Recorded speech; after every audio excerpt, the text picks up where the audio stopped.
પ્રભુના દર્શન. એક વખત ગુરુ પોતાના શિષ્ય સાથે જાણીતા મંદિર પાસેથી કારમાં પસાર થઈ રહ્યા હતા. મંદિરની બહાર દર્શનાર્થીઓની લાંબી લાઈન લાગેલી હતી.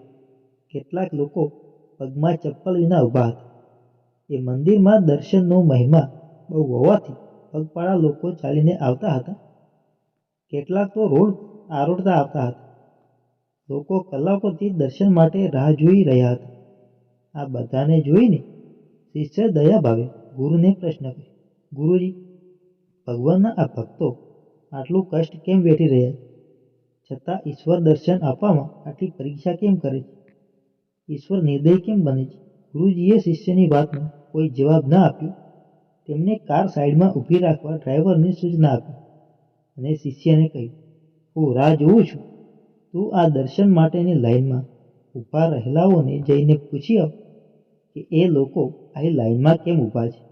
શિષ્યને ગુરુજીની વાત જરા વિચિત્ર લાગી. તેણે કહ્યું, દર્શન માટે જ તો ઊભા છે ને?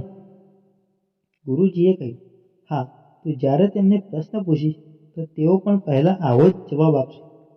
પણ તું જરા ધીરજપૂર્વક તેમની સાથે વાત કરજે અને પછી મને આવીને કહેજે. શિષ્યને આ અજબ લાગ્યું, પણ કરે શું શકાય? ગુરુની આજ્ઞા છે એટલે એ લાઈનમાં ઊભેલા લોકો પાસે પહોંચી ગયું. તેણે જ્યારે ત્યાં ઊભેલા ભક્તોને પ્રશ્ન કરવા લાગ્યો ત્યારે પહેલાં તો દરેક વ્યક્તિએ એમ જ કહ્યું કે પ્રભુના દર્શન કરવા આવ્યો છું. પણ શિષ્ય જેમ જેમ વાત કરતો ગયો તેમ તેમ તેમને જાણવા મળ્યું કે કોઈ નોકરી માટે, કોઈ પોતાના પર ચાલી રહેલ કેસ માટે, તો કોઈ લગ્ન માટે, કોઈ છૂટાછેડા માટે, કોઈ પોતાની માનતા પૂરી કરવા, તો કોઈ માગણી પૂરી થાય એ માટે માનવા આવતા હતા. થોડા કલાકો પછી શિષ્ય પોતાના ગુરુ પાસે આવ્યો તો ગુરુજીએ તેની સામે સ્મિત કરી રહ્યા હતા.